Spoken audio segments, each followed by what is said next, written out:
साथियों नमस्कार, मैं हूं नीरज पटेल और आप देख रहे हैं नेशनल जनमत। तमाम अन्य वरिष्ठ आईपीएसों को दरकिनार करके अपने सजाती देवेंद्र सिंह चौहान जी को किस तरीके से कार्यवाहक और अब पूर्णकालिक डीजीपी बनाने की जुगत भिड़ाई जा रही है, इस बारे में हम चर्चा करेंगे। लेकिन उससे पहले एक अजीब संयोग कहें या सोची समझी रणनीतिक साजिश, लेकिन उत्तर प्रदेश के राम राज्य में यही हो रहा है। सम्राट अशोक जैसे बौद्धिस्ट राजाओं का कार्यकाल अगर हम छोड़ दें तो वो एक ही जाति के राजे रजवाड़े थे, ठाकुर या राजपूत बिरादरी के। अगर उन राजाओं के कार्यकाल से अभी तुलना करते हैं तो एक अजीब संयोग देखने को मिलता है। राजा यानी कि मुख्यमंत्री मौजूदा समय में भी ठाकुर हैं। राजा के वजीर या मंत्री यानी कि चीफ सेक्रेटरी उस समय भी ब्राह्मण होते थे और अब भी ब्राह्मण हैं। उस राजा के सेनापति, उन्हीं की बिरादरी का ज्यादातर ठाकुर या क्षत्रिय होता था, तो अभी भी डीजीपी बनाने में इस बात का ख्याल रखा जाता है। कोषाधिकारी या मुंशी या लिखिया मुंशी उस समय कायस्थ और बनिया लोग होते थे। इस समय वे भी राजस्व परिषद का अध्यक्ष बनाने में इस जाति का विशेष ध्यान रखा जा रहा है। उस शासनकाल में बची हुई प्रजा की जिम्मेदारी राजा की सेवा करना होता था और प्रजा और महिलाओं की शूद्र जैसी स्थिति होती थी। तो जब मुख्यमंत्री का पंचम तल हम देखते हैं तो उसमें अपर मुख्य सचिव से लेकर अंडर सेक्रेटरी तक 21 अधिकारी हैं। 21 में से एक भी महिला नहीं है। चीफ सेक्रेटरी के अलावा वरिष्ठ आईएएसओं के 2 प्रमुख पद माने गए हैं, राजस्व परिषद का चेयरमैन और कृषि उत्पादन आयुक्त। योगी आदित्यनाथ जी के कार्यकाल में इन तीनों ही पदों पर किसी महिला आईएएस की नियुक्ति नहीं की गई है। ये तमाम आंकड़े मैं यूं ही नहीं बता रहा हूं।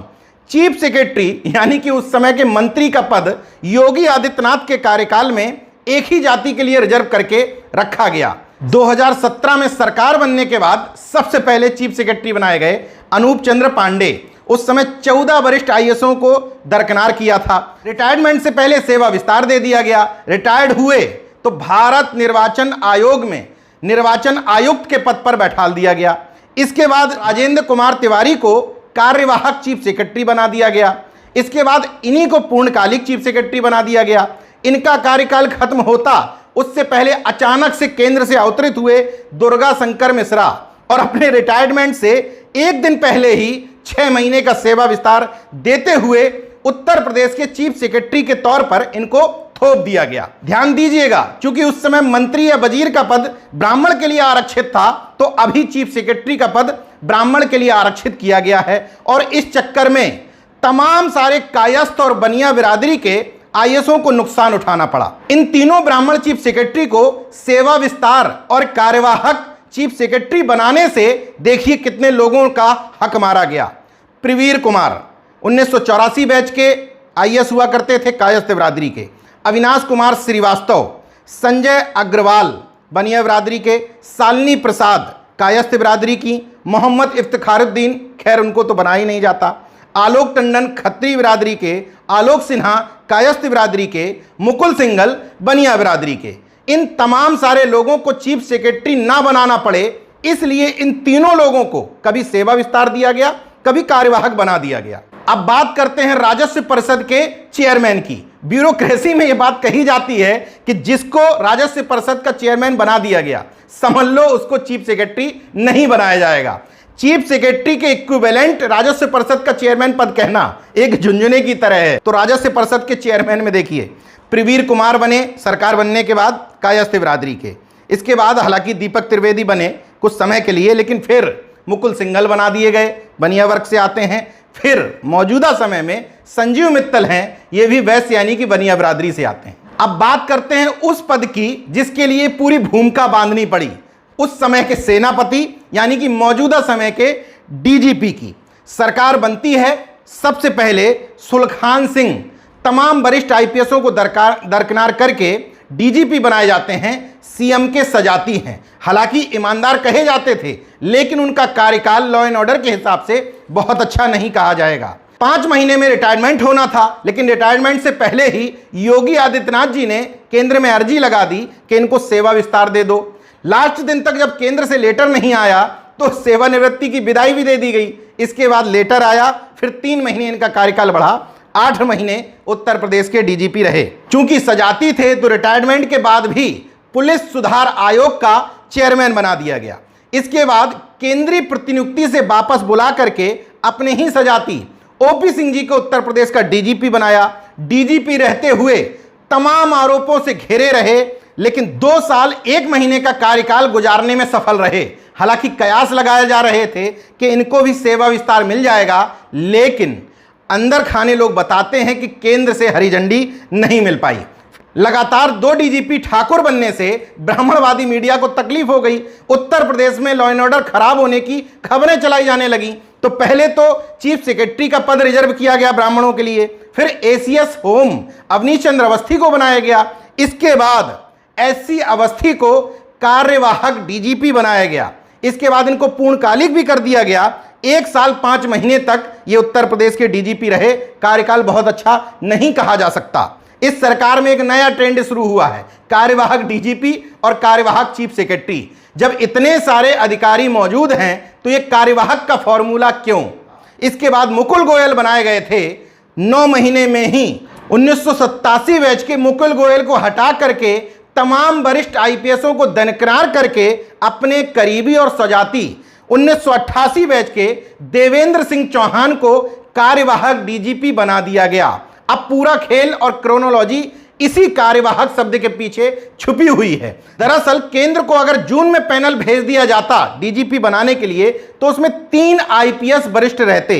डॉक्टर आरपी सिंह, चूंकि वो सिख समुदाय से आते हैं, उनका कोई वोट बैंक का कोई फायदा तो होना नहीं है उत्तर प्रदेश में, तो उनको क्यों बनाया जाए। वैसे मुकुल गोयल के बाद वही सीनियर मोस्ट हैं, इमेज भी अच्छी है, लेकिन उनको नहीं बनाना है।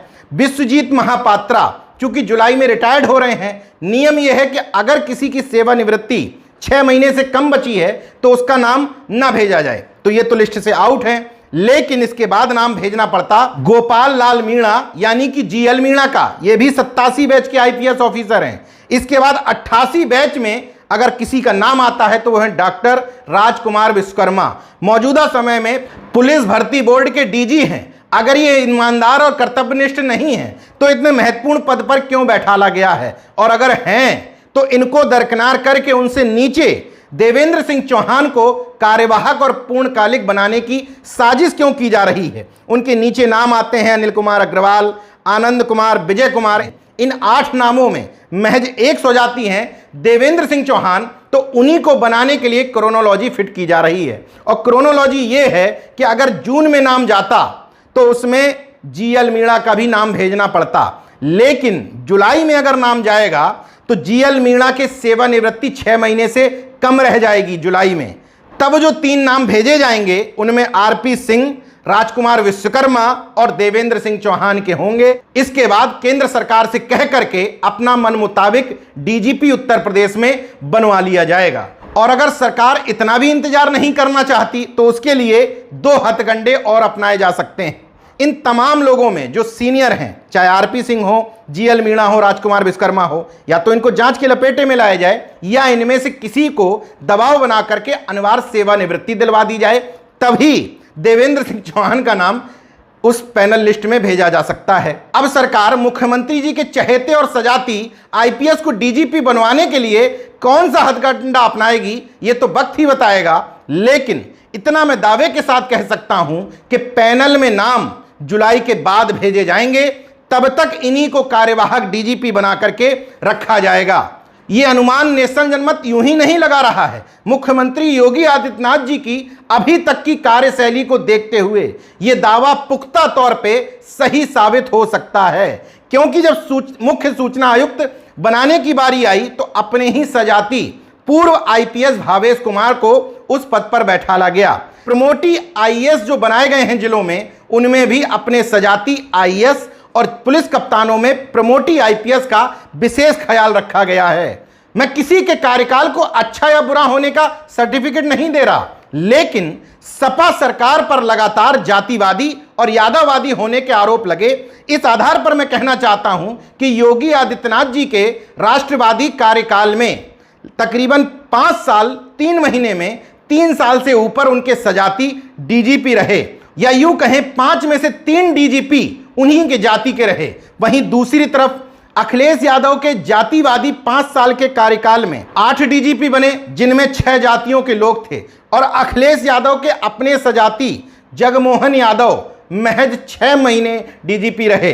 मतलब अखिलेश यादव की जाति का डीजीपी महज 6 महीने, योगी आदित्यनाथ जी के जाति के डीजीपी 3 साल से ऊपर, फिर भी जातिवादी अखिलेश यादव हैं, योगी आदित्यनाथ जी राष्ट्रवादी हैं। मैंने तमाम सारे आंकड़े आपके सामने रख दिए। संपादक होने के नाते इन तमाम सारे आंकड़ों के 100% सही होने की भी जिम्मेदारी मेरी है।